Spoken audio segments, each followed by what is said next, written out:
Halo semuanya, selamat datang di segmen analisa. Kita bahas terkait dengan peristiwa yang terjadi di India. Ini adalah kecelakaan pesawat Air India Boeing 787 dengan nomor penerbangan AI171 yang jatuh setelah 30 detik mengudara di Bandara Ahmed Abad yang akan menuju ke London. Ini salah satu hal yang membuat kita seneng sekaligus juga kayak luar biasa karena sangat jarang terjadi. Ada satu korban yang selamat bernama Viswas Kumar Ramesh. Total penumpang dan juga kru adalah 242 orang, artinya 241 orang di sini dipastikan sudah meninggal dunia. Tetapi ini adalah data yang sementara karena kemungkinan besar korbannya akan terus bertambah karena lokasi tempat jatuhnya pesawat ini itu berada di sebuah kompleks mahasiswa yang artinya ini adalah pemukiman padat penduduk yang memang jaraknya tidak jauh dari bandara setempat. Penerbangan ini kan akan menuju ke London dengan jarak penerbangan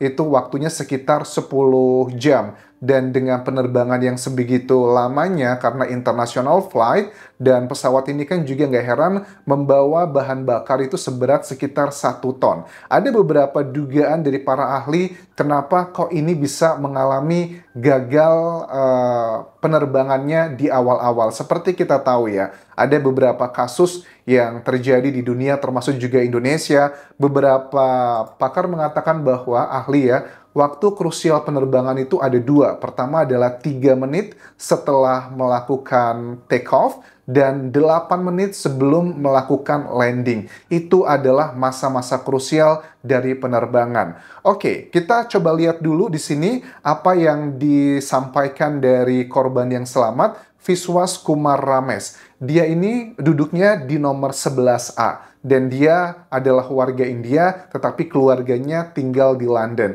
Dia mengatakan bahwa pada saat pesawat tersebut mengalami hal seperti itu yang jatuh, dia mengakui ada api yang luar biasa besar berada di dalam pesawat tersebut. Coba kita translate satu persatu pada saat Viswas Kumar Ramesh sedang dirawat di rumah sakit dan tidak luka-luka di bagian wajah dan juga tangan serta kaki, tetapi dia masih cukup relatif sehat pada saat diwawancara di sebuah media di India, teman-teman. Ini salah satu poin-poinnya ngeri-ngeri sedap sebenarnya di sini ngelihatnya. Write for us, please.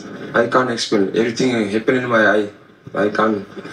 How did you manage to Dia bilang, aku nggak bisa ngejelasin apa yang terjadi karena semuanya itu terjadi di depan mataku. Waktu ditanya sama reporter, jelasin bagaimana kamu bisa selamat dalam tragedi ini. I just... Did you pull the emergency doors? No. The emergency door is broken. Yeah. My seat is broken. Oke. Apakah kamu menarik pintu emergency keluar karena itu kan dekat 11A gitu? Dia bilang, oh enggak. Semuanya hancur di dalam. Jadi saya cuman berada di dalam saja diam.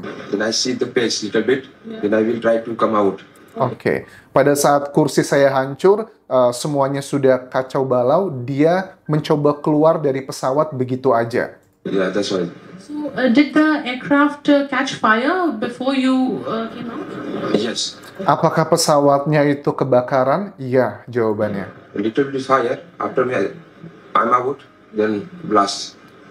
Oh, waktu dia di kejadian tersebut, di bagian dia di 11A itu, apinya masih kecil. Kemudian dia mencoba untuk keluar, pada saat dia keluar, langsung terjadi ledakan yang luar biasa di dalam pesawat tersebut. So, did anybody help you or you, after that you came out on your own? How did you jump from the aircraft?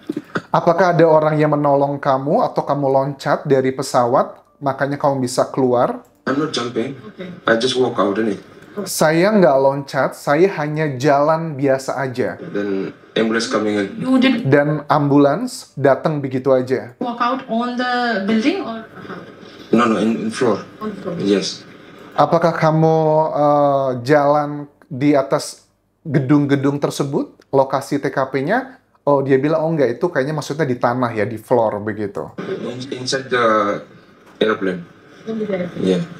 Oh, di dalam pesawat tersebut. And you managed to get into the ambulance.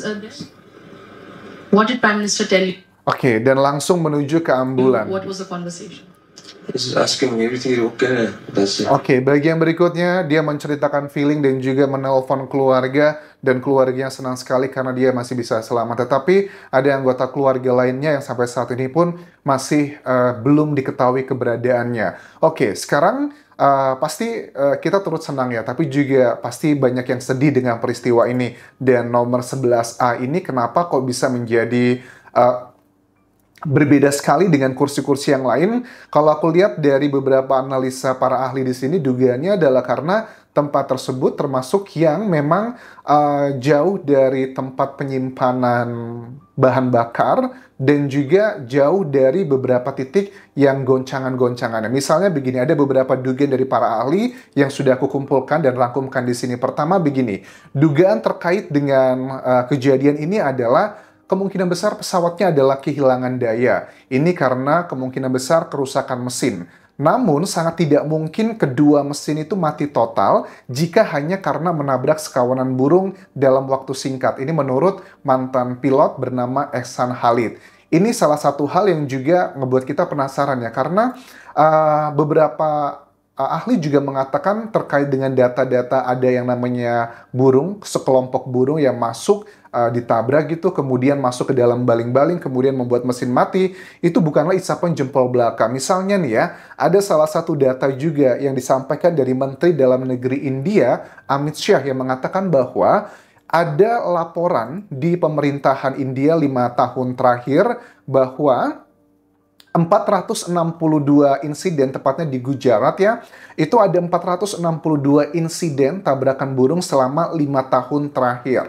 Jadi tentang isu adanya dugaan karena burung tersebut, itu bisa menjadi salah satu indikasi yang kuat teman-teman. Cuman kenapa dua-duanya mesinnya mati? Ini yang masih menjadi teka-teki. Apakah ini pure hanya seperti itu, atau bahkan ada teori konspirasi yang lain?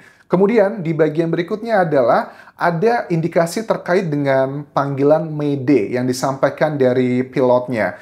Pilotnya ini yang aku lihat di sini memang cukup sudah senior, namanya Sumit Sabarwal. Jadi dia bukan pilot junior. Kalau ada indikasi Mayday dia menggunakan panggilan tersebut, indikasinya adalah pilot mengalami kegagalan pada saat terbang tersebut, tetapi dia berusaha menangani di udara. Artinya kegagalan tersebut itu sudah diketahui dan berusaha dilakukan solving problems-nya, tetapi itu tidak bisa diselesaikan. Dan pada saat berbicara dengan tim yang di sana, akhirnya nggak ada jaringan sama sekali. Ya sudah, terjadilah blast seperti itu. Dikatakan juga di sini bahwa roda pendaratan itu masih turun.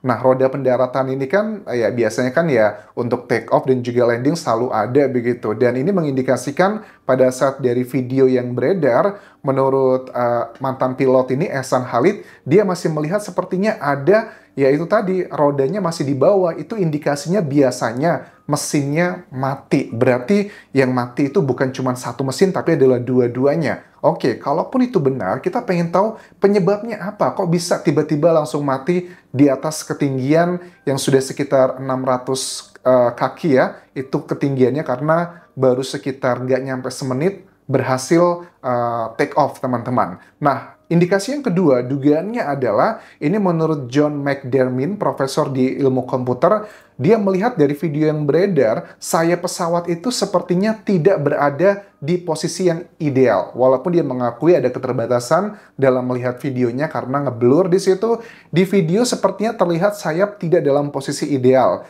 Kegagalan terbang itu berada di ujung waktu, jadi ia tak sempat menggunakan take off-nya dengan baik.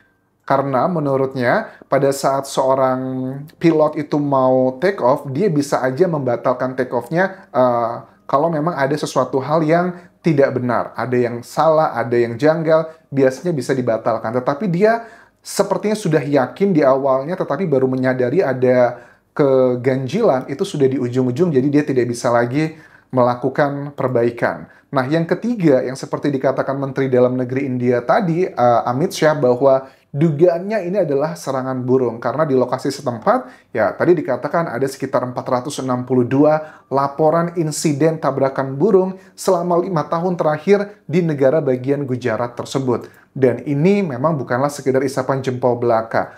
Ya, kita nggak bisa ngecek ya, karena sekarang kan ada 3 alat ya untuk mengetahui penyebab ini. Ada 3 alatnya itu kan kayak flight data recorder, cockpit voice recorder, dan juga data ICARS. Itu adalah untuk melihat rekaman apa yang terjadi dalam peristiwa naas ini, teman-teman. Oke, kemudian juga ini kan kejadiannya kalau kita lihat memang betul adalah seandainya gitu, karena menabrak sekelompok burung. Di tahun kemarin juga ada kejadian di Jeju Air ya, di Korea Selatan. Itu kan juga menewaskan 179 penumpang dan juga kru juga karena memang ada tabrakan dengan sejumlah burung di sana.